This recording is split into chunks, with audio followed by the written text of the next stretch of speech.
दोस्तों बहुत सारे स्टूडेंट्स को इस चीज को लेकर कंफ्यूजन है कि इस बार जो नई नई ब्रांचेस कंप्यूटर साइंस से रिलेटेड आई हुई हैं उसमें हमें एडमिशन लेना चाहिए कि नहीं लेना चाहिए, कैसे पता करें कौन सा कॉलेज उसके लिए अच्छा रहेगा और कौन सा खराब है। तो ऐसे कई सारे क्वेश्चंस का आंसर मैं आपको इस वीडियो में देने वाला हूं। तो वीडियो अगर अच्छा लगे तो वीडियो को लाइक और चैनल को सब्सक्राइब जरूर कीजिएगा। तो आइए शुरुआत करते हैं।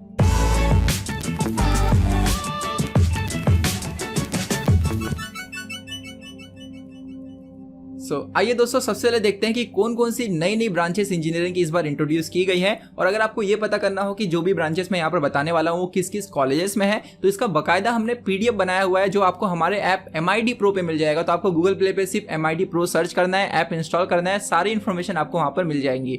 इसका लिंक जो है दोस्तों डिस्क्रिप्शन बॉक्स में दिया गया है, उस लिंक के थ्रू भी आप ऐप डाउनलोड कर सकते हैं। आइए मैं पहले आपको बताता हूँ कि कौन कौन सी ब्रांचेस इस बार आई हुई है। सबसे फेमस जो ब्रांच आजकल चल रहा है, जिसका जलवा चारों तरफ मचा हुआ है, बहुत सारे स्टूडेंट्स इस ब्रांच को लेकर क्यूरियस हैं क्योंकि ऐसा बोला जा रहा है कि पूरा फ्यूचर जो है वो AI एंड ML यानी machine learning and artificial intelligence इस पे डिपेंड करेगा। तो क्या है एक्चुअली ये भी मैं आपको इस वीडियो में बताऊंगा और किन्हें लेना चाहिए और किन्हें नहीं ये भी बताने वाला हूं। तो इसके बाद दोस्तों जो दूसरा फील्ड है वो है डेटा साइंस। कुछ कॉलेजेस में डेटा साइंस एंड AI दोनों को कंबाइन करके एक नया ब्रांच इंट्रोड्यूस किया गया है, AI and data science. Then इसके बाद एक बहुत ही अच्छा ब्रांच IoT इंट्रोड्यूस किया गया है, साइबर सिक्योरिटी। और कुछ कॉलेज में दोनों को मिलाकर यानी IoT एंड साइबर सिक्योरिटी को मिलाकर IoT एंड साइबर सिक्योरिटी ऐसा ब्रांच इंट्रोड्यूस किया गया है। एक और ब्रांच है जो पिछले साल ही इंट्रोड्यूस किया गया था लेकिन वो उतना फेमस नहीं है, जिसका नाम है इलेक्ट्रॉनिक एंड कंप्यूटर साइंस। तो क्या है ये सारे ब्रांचेस एक एक करके देखेंगे। आइए सबसे पहले समझते हैं दोस्तों कि AI और मशीन लर्निंग आखिर है क्या। सबसे पहले दोस्तों हम लोग यहाँ पर बात करेंगे स्टार्ट के 3 फील्ड्स के बारे में, AI and ML, data science, AI and data science के बारे में। तो ये तीनों फील्ड्स कैसे आपस में इंटर रिलेटेड है इसे मैं आपको एक वेन डायग्राम के थ्रू समझाता हूँ। सबसे पहले हम लोग बात करेंगे आर्टिफिशियल इंटेलिजेंस के बारे में। दोस्तों अगर हम लोग आर्टिफिशियल इंटेलिजेंस की बात करें कि ये AI है क्या, तो इसे एकदम सिंपल लैंग्वेज में अगर मैं आपको समझाऊं तो हम मशीनों में ऐसे एल्गोरिथम्स इंप्लीमेंट करना चाहते हैं ताकि मशीनें हमारे जैसे सोच और बिहेव कर सके। इसका एक सिंपल सा एग्जांपल अगर आपको मैं दूं तो सेल्फ ड्राइविंग कार। आपने सेल्फ ड्राइविंग कार के बारे में सुना होगा, ऐसी कार जो बिना किसी ड्राइवर के चल सके। तो बेसिकली इसमें होता क्या है, हम एक ऐसा प्रोग्राम इंप्लीमेंट करते हैं जो प्रोग्राम ये डिसीजन लेने में कैपेबल होता है कि किस समय कहाँ टर्न मारना है, रेड लाइट के समय रुक जाना है ट्रैफिक के, ग्रीन लाइट के समय चलते रहना है। तो ये सारे डिसीजन वो जो प्रोग्राम है वो खुद ले सकता है। यानी हम ऐसे प्रोग्राम्स को बनाना चाहते हैं जो हमारे जैसे सोच सके और हमारे जैसे रिएक्ट भी कर सके। लेकिन क्वेश्चन ये है कि ऐसा प्रोग्राम आप बनाओगे कैसे, किन चीजों का आप यूज करोगे। तो कुछ ऐसे टेक्निक्स बनाए गए जिसमें से एक ब्रांच ही अलग से बन गया जिसका नाम है मशीन लर्निंग। दोस्तों ये बेसिकली मशीन लर्निंग को आप कह सकते हो कि it is subset of AI। तो मशीन लर्निंग ये नाम से ही सुन रहा है ना, मशीनों को लर्न कराना कि मशीनें कैसे लर्न कर सकेंगी। आप अपने लाइफ में अभी जो भी कुछ कर रहे हो आपने कहीं ना कहीं से तो सीखा है ना, भले आप मैथ सीखे हो या फिजिक्स सीखे हो, आपको किसी ने पढ़ाया तब आपने सीखा। तो आपके सामने कोई नया प्रॉब्लम दे दूं तो आपने अभी तक जो सीखा है उसी का यूज करके उसे सॉल्व करते हो। ऐसे ही कुछ होता है ना, हम अपने लाइफ में नए प्रॉब्लम्स को कैसे सॉल्व कर पाते हैं, जो भी अभी तक हमने सीखा हुआ है उसी का यूज करके। सेम चीज यहाँ पर होती है, हम मशीनों को लर्न करवाते हैं जिसमें बहुत सारे टेक्निक है, सुपरवाइज लर्निंग, अनसुपरवाइज लर्निंग, जो आप आगे पढ़ेंगे। तो बेसिकली मशीनें उन एल्गोरिथम्स का यूज करके खुद पहले सीखती हैं कि क्या सही डिसीजन है क्या गलत डिसीजन है। अब देख लीजिए यही जो मैंने एग्जांपल आपको बताया सेल्फ ड्राइविंग कार का, तो इसमें भी हम इसी तरह के एल्गोरिथम का यूज करते हैं जो पहले शुरू में गलत डिसीजन लेता है, फिर वो गलत डिसीजन लेते लेते उनसे सीखता है कि मैंने इस समय ऐसा टर्न मार दिया था, लेफ्ट टर्न मार दिया था जो गलत था। समझ रहे हैं? तो इसके लिए आप नेट पे सर्च भी कर सकते हैं सेल्फ ड्राइविंग कार, तो आपको थोड़ा ज्यादा बेहतर समझ में आएगा कि कैसे शुरुआत में गलत डिसीजन लेकर उसे वो फिर रेक्टिफाई करता है। तो ऐसे बहुत सारे लर्निंग एल्गोरिथम्स हैं जिसके जरिए मशीनें जो होती है वो पहले लर्न करती है कि क्या सही है और क्या गलत है, फिर बाद में जब सेम सिचुएशन आती है तो उस समय वो खुद डिसीजन लेती है कि मुझे क्या करना सही होगा क्या करना गलत होगा। तो दोस्तों ऐसे एल्गोरिथम्स को बनाने के लिए हम मैथमेटिकल फॉर्मूले, मैथमेटिकल कंसेप्ट्स का यूज करते हैं। बेसिकली इसमें हम यूज करते हैं probability, statistics and then calculus, linear algebra का।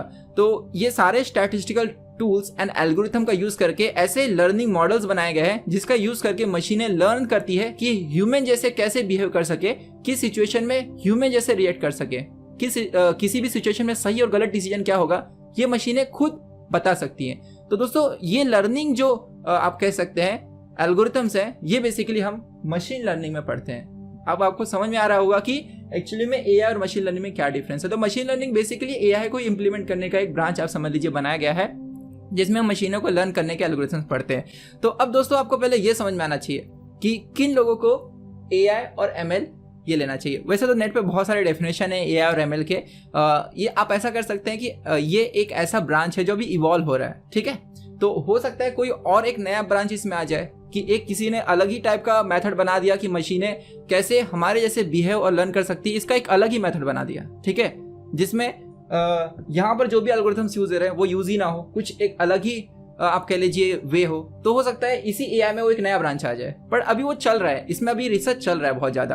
तो अब आपको ये समझ में आना चाहिए कि किन लोगों को ये AI और ML लेना चाहिए। तो मैं एकदम क्लियर करना चाहूंगा दोस्तों, AI और ML उन्हीं को लेना चाहिए जिन्हें मैथ्स में इंटरेस्ट है। अब मैं यहाँ पर ये नहीं कह रहा हूँ कि आपका मैथ्स स्ट्रांग होना चाहिए, उनको लेना चाहिए जिनको मैथ्स में इंटरेस्ट है। अगर आपको इंटरेस्ट है तो आप कभी भी सीख सकते हैं नई चीजें, लेकिन अगर आपको इंटरेस्ट ही नहीं है तो आप उसे सीख नहीं सकते ना।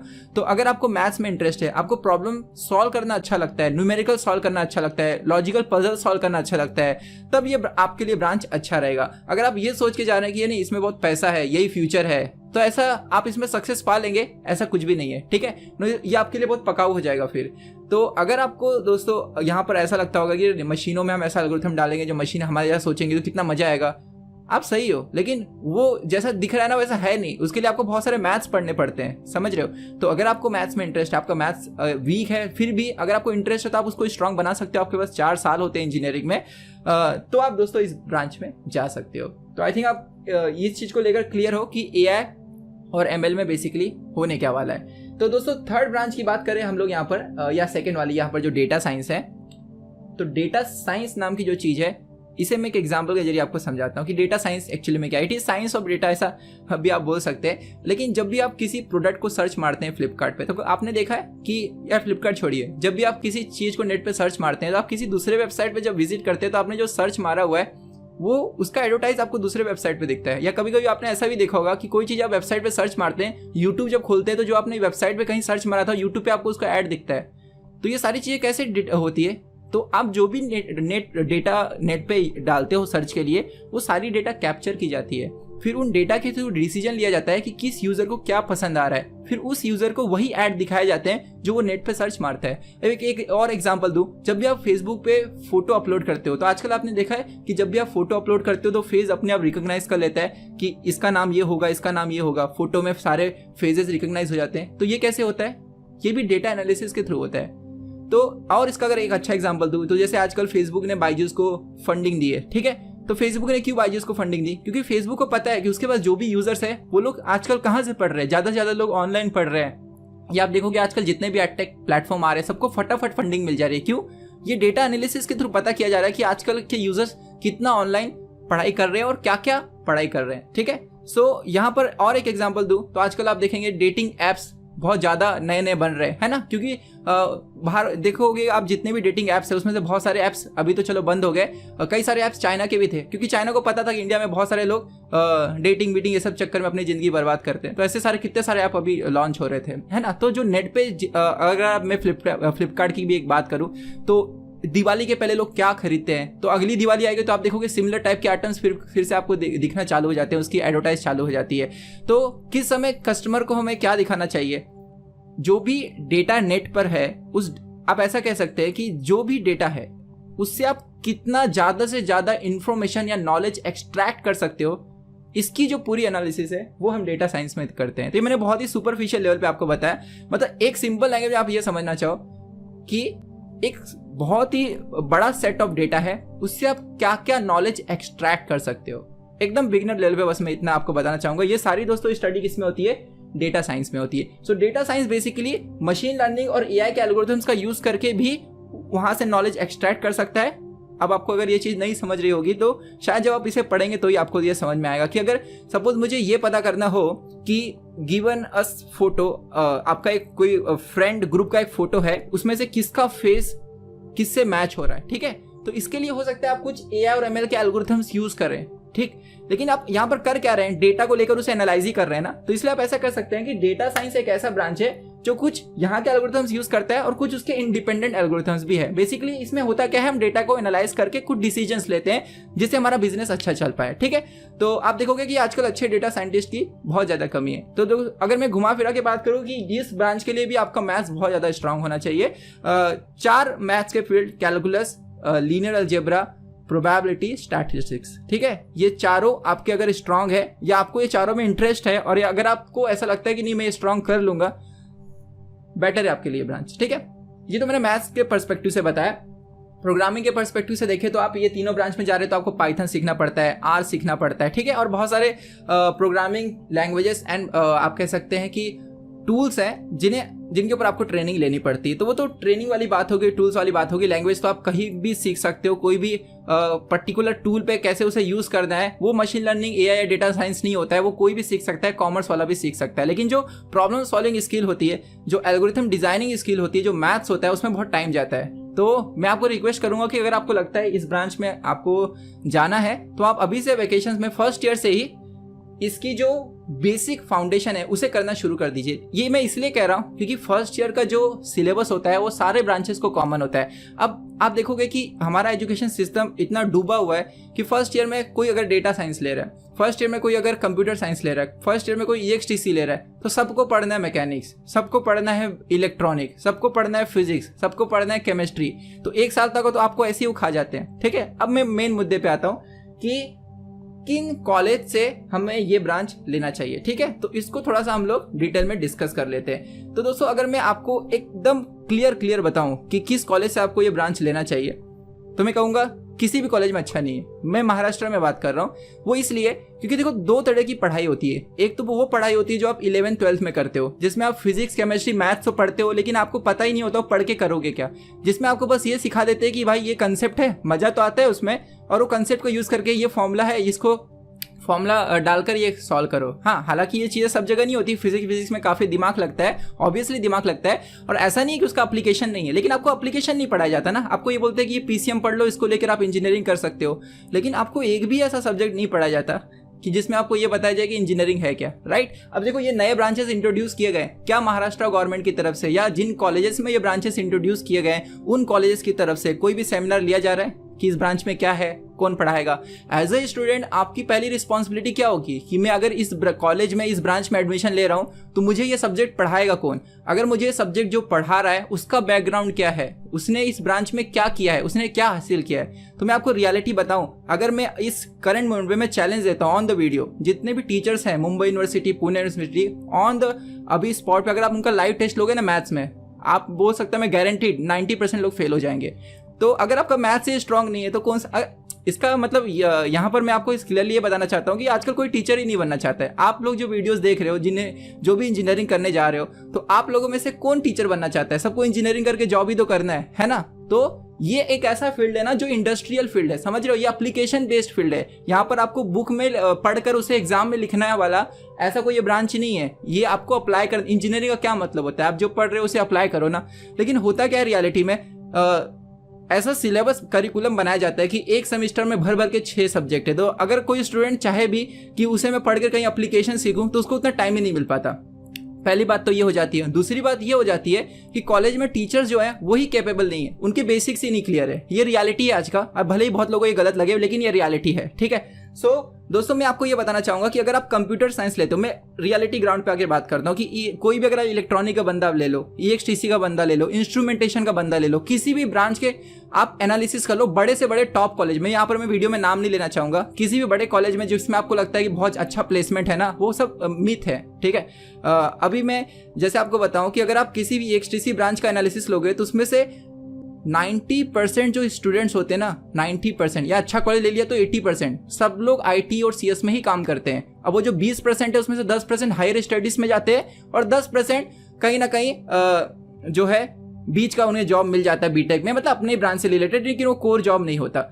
तो यहाँ पर आपको ये समझ में आना चाहिए कि ब्रांच कोई भी लो, जब आपको सीएस और आईटी में ही काम करना है तो कहाँ पर फॉल्ट है? फॉल्ट दोस्तों एजुकेशन सिस्टम का है कि अगर आप कोर ब्रांचेस में जाते हो ना, कोर ब्रांचेस मतलब कंप्यूटर साइंस आईटी नहीं, कोर ब्रांचेस मतलब मैकेनिकल, सिविल, EXTC, तो आपको हायर स्टडीज के लिए जाना पड़ेगा, तब जाके आपको कहीं ना कहीं कोर जॉब मिलेगी। लेकिन CS और IT ऐसा ब्रांच है जहां पर आप किसी भी ब्रांच से रहो तो यहाँ पर आके काम कर सकते हो। लेकिन आपको ये समझना होगा कि वो जो काम होता है ना, वो एक्चुअली में इंजीनियर का काम नहीं होता है। वो आप कॉमर्स वालों को सिखाओगे तो वो भी कर लेगा। जावा आप 3 महीने की ट्रेनिंग दे दो, पाइथन आप ट्रेनिंग दे दो, कोई भी काम कर सकता है ना, तो वो इंजीनियरिंग नहीं होती है, समझ रहे हो। तो पहले आपको ये समझना होगा कि इंजीनियरिंग एक्चुअली में क्या होता है, ठीक है, जिसके ऊपर मैं और भी वीडियोस बनाऊंगा और आपको बेहतरीन तरीके से समझाऊंगा। पहले मैं मेन क्वेश्चन पे आता हूँ, क्या कॉलेज मैटर करेगा इस चीज में? तो मैं कहूंगा इंजीनियरिंग में कॉलेज ही मैटर नहीं करता। कॉलेज उनके लिए मैटर करता है जिनको इंजीनियरिंग बीटेक करके 3 और 4 लाख का जॉब चाहिए। अब किसी भी कॉलेज का अगर 10 लाख, आपने ऐसा सुना रहेगा इस कॉलेज में 20 लाख मैक्सिमम पैकेज गया है, तो वो 3 या 4 स्टूडेंट्स होते हैं, समझ गए। वो कौन होते हैं मालूम है? क्योंकि जो टॉपर्स होते हैं। अब जैसे मैं एक सिंपल सा एग्जाम्पल बता दूं, जैसे विवेकानंद कॉलेज ले लूँ, वैसिट मुंबई में, ठीक है। तो अगर इस कॉलेज में मैं कहूँ कि पैकेज मैक्सिमम गया है 14 लाख, तो आप देखोगे वो गिन चुन के 10-12 लोगों को मिला है वो, लेकिन उनका अगर आप रिकॉर्ड देखोगे तो सारे टॉपर्स ही होते हैं। जो फर्स्ट टाइम जो एडमिशन लेते हैं ना 98 पॉइंट परसेंटाइल वाला जो भी लेंगे, वो सारे टॉपर्स ही होते हैं। तो कॉलेज की वजह से उनको प्लेसमेंट नहीं मिला है। अगर वो ऐसा बाहर भी अप्लाई करते थे ना तो उन्हें अच्छा प्लेसमेंट मिल जाता था। अब अगर आपको ये देखना है सही में कि कोई कॉलेज अच्छा है कि नहीं, अब जैसे वैसिटी है उसका सही स्टैटिस्टिक्स देख लो, 80% लोगों को जो जॉब मिली होगी वो एक्सेंचर में मिली होगी। वो कुछ इस तरह होता है कि कॉलेजेस की टाई अप होती है कंपनियों के साथ, जिसमें जिनको कहीं पर भी नहीं मिलता तो एंड में उठाकर उस कंपनी में डाल देते हैं, ठीक है। तो इस तरह कह देते हैं कि हमारे कॉलेज का प्लेसमेंट हो गया 100%। अब EXTC का बंदा IT में काम कर रहा है, इलेक्ट्रॉनिक का बंदा IT में काम कर रहा है, तो ऐसे प्लेसमेंट क्या फायदा, ठीक है। तो आपको पहले ये समझना होगा कि आप जो भी पढ़ाई कर रहे हो क्या उसी में जॉब करना चाहते हो। अगर करना चाहते हो तो आपको अभी सिंसियरली पढ़ना होगा। तो दोस्तों अगर आप इस ब्रांच में जाना चाहते हो तो अभी से आप अपने मैथमेटिकल जो बैकग्राउंड से आपके, ठीक है, जैसे मैंने 4 नाम बताया, वो प्रोग्रामिंग जो स्किल्स है, प्रॉब्लम सॉल्विंग स्किल्स है, उसे स्ट्रॉन्ग करना स्टार्ट कर दो।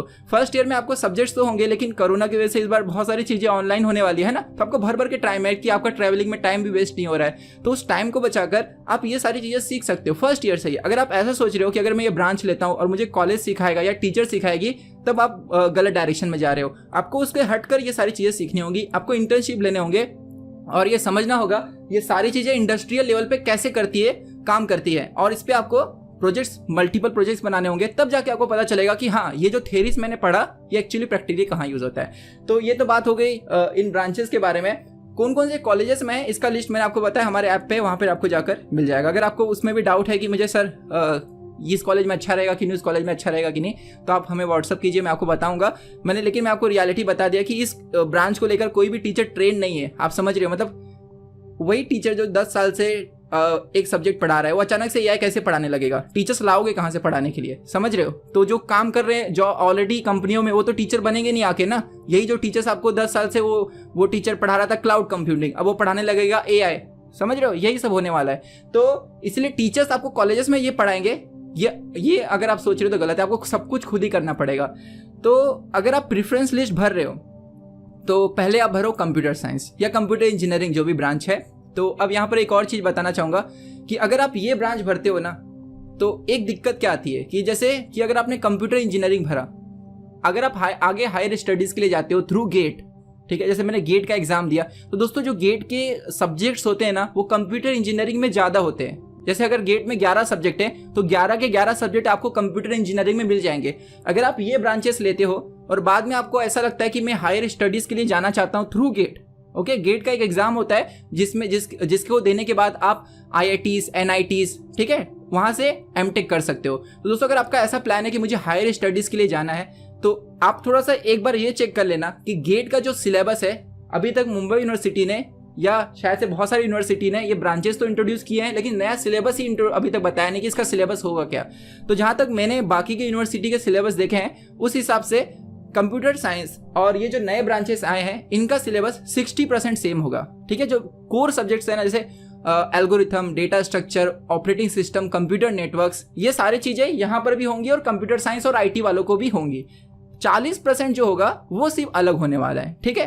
तो ये आपको मुझे लग रहा है समझ में आ गया कि अगर आपका ऐसा फ्यूचर में प्लान है कि हायर स्टडीज के लिए जाना है, तो आपको कंप्यूटर इंजीनियरिंग ज्यादा आपका बेटर होगा। वहां पर रह के भी आप ये सारी चीजें सीख सकते हो। ऐसा कुछ नहीं है कि अगर आपने, मैं तो इतना ही बोल सकता हूँ कि अगर कोई इलेक्ट्रॉनिक का है, EXTC का है ना, वो भी ये सारी चीजें सीख सकता है और इसमें जॉब पा सकता है। कितने सारे स्टूडेंट्स ऐसे हैं जो EXTC, मैकेनिकल, IT गए, लेकिन आज वो आर्टिफिशियल इंटेलिजेंस, डेटा साइंस इसमें काम कर रहे हैं। तो आपका कॉलेज का ब्रांच आपका फ्यूचर में जॉब डिसाइड करेगा, ऐसा कुछ भी नहीं है। वो आपके ऊपर है कि आप किस तरह की स्किल्स डेवलप करते हो, ठीक है। तो आई थिंक ये चीज को लेकर आपको क्लियर हो गया। और याद रखिएगा मैथ्स में इंटरेस्ट है तो ही जाना, ठीक। नेक्स्ट ब्रांच पे दोस्तों आते हैं IoT। ये एक ऐसा ब्रांच है जहां पर आपको हार्डवेयर एंड सॉफ्टवेयर दोनों का कॉम्बिनेशन सीखने को मिलेगा। मेरे को सबसे इंटरेस्टिंग यही ब्रांच लगता था, बिकॉज इसमें आप एक्चुअली में देखते हो कि कैसे आप प्रोग्राम के थ्रू हार्डवेयर को सिमुलेट कर सकते हो। एग्जांपल देना चाहूंगा, जैसे होम ऑटोमेशन है। अगर मुझे IoT में बेसिकली हम करते क्या है, इंटरनेट ऑफ थिंग्स इसका फुल फॉर्म है। हम डेली लाइफ की चीजों को नेट से कनेक्ट करना चाहते हैं, इंटरनेट से। जैसे अगर मैं आपको बोलूँ कि आप ऐसा कोई ऐप बना सकते हो कि आप कहीं पर भी बैठे बैठे आपके घर का AC फ्रिज बंद चालू कर सको, तो ये कहलाता है ऑटोमेशन, ठीक है। तो आप डेली लाइफ की चीजों को इंटरनेट से कनेक्ट करके कहीं से भी एक्सेस कर सकते हो क्या। जैसे एक एग्जांपल और दूं, जैसे आपका डस्टबिन है घर का, ठीक है, वो भर गया है, या आपको पता कैसे चलेगा ऑटोमेटिक, या आपके पानी की टंकी है वो भर गई है। आप ऐसा कोई ऐप बनाओ, ऐसा कोई हार्डवेयर और सॉफ्टवेयर का कॉम्बिनेशन का सिस्टम बनाओ जो आपको ये सारी चीजें बता सके कि आपका पानी की टंकी भर चुकी है, अब जाके उसे बंद कर दो, या ऑटोमेटिकली वो बंद हो जाए। तो दोस्तों रियल लाइफ की जो भी यूज होने वाली चीजें हैं उसे इंटरनेट से कनेक्ट करके ऑटोमेट करना, ये सारी चीजें हम कहाँ पढ़ते हैं, IoT में पढ़ते हैं, ठीक है। ये मैंने एकदम सुपरफिशियल आपको डेफिनेशन बताया। और भी आपको इंटरेस्ट है तो हम और भी बहुत सारी इसकी डिटेलिंग हम अपने ऐप पे लाएंगे। ऐप जरूर इंस्टॉल कीजिए, वहां पर ब्लॉग सेक्शन में हम इसके ऊपर डिटेल में डालते जाएंगे कि क्या क्या है और क्या क्या फ्यूचर स्कोप है। दोस्तों अगर आपको उन लोगों से कनेक्ट होना है ना जो इस फील्ड में काम कर रहे हैं, तो मैं आपसे रिक्वेस्ट करूंगा आप लिंक्डइन डाउनलोड कीजिए, उसमें अपना प्रोफाइल बनाइए और वहां पे उन लोगों से कनेक्ट कीजिए ना जो इन फील्ड में काम कर रहे हैं, AI में, ML में, डेटा साइंस में, IoT में। तो वहां पर वो आपको गाइड कर सकेंगे प्रॉपर कि आपको किन किन चीजों को पहले पढ़ना चाहिए और किन किन लोगों से कनेक्ट होना चाहिए। इंजीनियरिंग में अगर आपको जॉब चाहिए और आप बैठे हो कि मुझे कॉलेज जॉब दे देगा, वो गलत है। कॉलेज से जॉब नहीं मिलता, नेटवर्क से जॉब मिलता है। जितनी आपकी कनेक्शन ज्यादा होगी ना, आपके चांसेस बढ़ जाते हैं कि आपको अच्छा जॉब मिले। जो बच्चे कॉलेज से 3-4 लाख रुपए का जॉब पाकर बाद में स्विच कर करके चेंज कर करके 20 लाख तक लेकर जाते हैं अपने पैकेजेस को, वो कैसे जाते हैं, इन कनेक्शंस के थ्रू ही ना। समझ रहे हो, तो जो जॉब्स होती है वो कनेक्शन से मिलती है, कॉलेज से नहीं, ठीक है। तो यहाँ पर नेक्स्ट जो फील्ड है दोस्तों वो साइबर सिक्योरिटी। तो अगर मैं फ्यूचर की बात करूं तो फ्यूचर में दोस्तों AI, ML, cyber security, IoT, ठीक है, इनका बहुत ही ज्यादा डिमांड होने वाला है। साइबर सिक्योरिटी में बेसिकली आपको ये देखना होता है कि जो भी आप एप्लीकेशंस यूज कर रहे हो, जो भी आप सिस्टम यूज कर रहे हो, जो भी ट्रांजैक्शंस हो रहे हैं इंटरनेट पे, वो सारे की सारी जो डेटा है वो कैसे हम प्रोटेक्ट कर सके, ठीक है। तो बेसिकली आप यहाँ पर ये पढ़ते हो, यहाँ पर भी घुमा फिरा के आप बहुत तरीके के एल्गोरिथम्स ही पढ़ते हो कि डेटा को हम कैसे सिक्योर कर सके, ठीक है। और ये दोनों को मिलाकर एक ब्रांच इंट्रोड्यूस कराई गई है जिसमें आपको ये दोनों के बारे में पढ़ाया जाएगा। ये जो दोस्तों 3 ब्रांच है ये गिन चुन के शायद से कम ही कॉलेजेस में आई है, ज्यादातर कॉलेजेस ने ये शुरुआती 3 ब्रांच को इंट्रोड्यूस किया है। तो अगर आपको हार्डवेयर एंड सॉफ्टवेयर दोनों के कॉम्बिनेशंस को पढ़ना है तो IoT एकदम मतलब बेस्ट ब्रांच है और बहुत मजा भी आएगा यहाँ पे आपको। ज्यादा साइबर दोस्तों सिक्योरिटी की बात है तो ये जो ब्रांच है ना, थोड़ा सा मैं बोलूंगा कि अगर यहाँ पर भी वही घुमा फिरा के आ जाता है कि आपको एल्गोरिथम्स बहुत सारे पढ़ने पड़ते हैं और कई सारे एल्गोरिथम्स में कॉम्प्लेक्स भी होते हैं। कैसे इवॉल्विंग ब्रांच है, इतना ज़्यादा खुला नहीं है अभी तक, अभी इस पर भी रिसर्च चालू है। तो अगर आपको लगता है कि साइबर सिक्योरिटी में आपको जाना है तो आप थोड़ा सा लिंक्डइन में जाकर उन लोगों से कनेक्ट होइए जिन्होंने साइबर सिक्योरिटी में जो काम कर रहे हैं, तो शायद वो आपको बेहतर पता पाए कि इसका क्या आगे मतलब फ्यूचर स्कोप क्या क्या हो सकता है, ठीक। तो मैंने आपको जैसा बताया कि यहाँ पर जो ये 2 ब्रांच है इसको मिलाकर ये तीसरा ब्रांच यहाँ पर बनाया गया है जिसमें दोनों के बारे में पढ़ाया जाएगा, ठीक। तो अब जो लास्ट वाला ब्रांच है इलेक्ट्रॉनिक एंड कंप्यूटर साइंस, ये ब्रांच इसलिए बनाया गया है क्योंकि इलेक्ट्रॉनिक के बंदों को जॉब ही नहीं मिल रहा था। तो बोले कि क्या करें, अब उनको इलेक्ट्रॉनिक एंड कंप्यूटर साइंस में कन्वर्ट कर दो, कम से कम CS और IT में तो जॉब करेंगे। यही इसका मतलब फैक्ट है, बिकॉज इंडिया में इलेक्ट्रॉनिक का कोई स्कोप नहीं है क्योंकि इलेक्ट्रॉनिक को मैन्युफैक्चरिंग करने वाली जो ICs मशीन होती है वही इतनी महंगी होती है कि अभी तक इंडिया ने एक भी खरीदा ही नहीं है। तो आप घुमा फिरा के ऐसा बोल सकते हो कि अब मोबाइल ही देख लो ना, मोबाइल के जो चिप्स होते हैं, अब ऐसा बोल दोगे होगी कि ये मोबाइल मेड इन इंडिया है, लेकिन उसके सारे चिप्स बाहर मैन्युफैक्चर होती है, इंडिया में क्यों नहीं होती है? क्योंकि हमने उसके ऊपर कभी ध्यान ही नहीं दिया ना। हाँ, यहाँ पर छोड़ो, उसके ऊपर हम लोग अलग से सेमिनार लूंगा मैं, काफ़ी लंबा हो जाएगा नहीं तो ये जो दोस्तों ब्रांच है, अगर आपको पहले आप कंप्यूटर साइंस भरिए, कंप्यूटर साइंस के बाद आप ये डिसाइड कीजिए कि अगर आपको इसमें जाना है तो ये भर दीजिए, फिर IT भर दीजिए, ठीक है। ये आपको नहीं मिला ना तो एंड में आप इलेक्ट्रॉनिक एंड कंप्यूटर साइंस भर देना, ठीक है। तो इसमें भी घुमा फिरा के 50-50 का रेशो रहेगा, 50% इलेक्ट्रॉनिक के सब्जेक्ट्स होंगे, 50% कंप्यूटर साइंस के सब्जेक्ट होंगे, जिस हिसाब से सिलेबस ये है इसका, ठीक। इसके जो सिलेबस है अभी तक एक्सप्लोर नहीं, मतलब अभी तक डिस्क्लोज ये नहीं किया है किसी भी यूनिवर्सिटी ने कि IoT में और साइबर सिक्योरिटी में क्या पढ़ाया जाएगा। एक बार वो आ गया सिलेबस तो मैं थोड़ा सा आपको ज़्यादा बेटर बता सकूंगा कि एक्चुअली में ये लेना सही रहेगा कि नहीं रहेगा, ठीक है। क्योंकि कभी कभी क्या होता है ना, मैं एक्चुअली में मुंबई यूनिवर्सिटी का जैसे मैं एग्जांपल ले लूँ कि पढ़ा तो रहे हैं, अब यहाँ पर जैसे पढ़ा रहे हैं आर्टिफिशियल इंटेलिजेंस, लेकिन पता चला कि घुमा फिरा के सिलेबस 20% ही एआई है, बाकी सब तो सीएस और आईटी जैसा ही है, तब ज़्यादा डिफरेंस नहीं आएगा। तब चाहे आप सीएस चूज करो चाहे ये ब्रांच चूज करो, कोई फर्क नहीं पड़ता है ना। तो जब तक सिलेबस नहीं आता तब तक हम लोग ये नहीं बता सकते कि लेना सही रहेगा कि नहीं रहेगा, ठीक है। तो लेकिन अब फॉर्म तो आपको भरना है ना। तो मैं ऐसा बोलूँगा कि पहले आप सीएस भरिए, देन आर्टिफिशियल इंटेलिजेंस या मशीन लर्निंग, डेटा साइंस ये भरिए, फिर आईटी भरिए। उसके बाद अगर आपको सीएस की लाइन में जाना है, उन लोगों के लिए बता रहा हूँ जिनको सीएस या आईटी चाहिए, तो सीएस और आईटी अगर दोनों में से कुछ नहीं मिलता तो ये सारी ब्रांचेस आपके सामने ओपन है। तो ये जो शुरू के 3 ब्रांचेस हैं, ये मैंने बता दिया आपको कि आपको मैथ्स बहुत स्ट्रांग करना पड़ेगा। और इसके रिलेटेड जो वीडियोस है दोस्तों हमारी ऐप पे हम लॉन्च करेंगे, बहुत अच्छे वीडियोस, कंसेप्चुअल वीडियो, ठीक। एंड देन उसके बाद अगर आपको हार्डवेयर एंड सॉफ्टवेयर कॉम्बिनेशन पढ़ना है तो इसमें जाइएगा।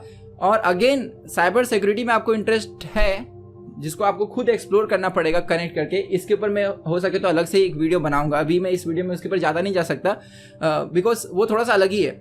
जैसे मैं आपको एग्जांपल अगर इसके जरिए बताऊं कि अगर आप किसी भी ऐप के ऊपर अपना लॉगिन आईडी पासवर्ड डालते हैं, ठीक है, तो वो जो पासवर्ड है, जैसे आपने किसी समझो आपका बैंक अकाउंट है, आपने इंटरनेट नेट बैंकिंग के थ्रू उस पर लॉगिन आईडी पासवर्ड से उसे लॉगिन किया, ठीक है, तो वो जो पासवर्ड है उस प्रोटेक्ट कैसे होता है, तो उसके लिए दोस्तों हम हैशिंग एल्गोरिथम्स यूज करते हैं। अब वो हैशिंग एल्गोरिथम्स भी पूरा मैथमेटिकल एल्गोरिथम्स हैं। तो यहाँ पर अगर मैं आपको इसको एक्सप्लेन करने जाऊँ ना कि इसमें क्या क्या होता है, कैसे कैसे एल्गोरिथम्स यूज होते हैं, तो काफ़ी बड़ा ये वीडियो बन जाएगा। तो मैं एक अलग से वीडियो इसके ऊपर बना दूंगा।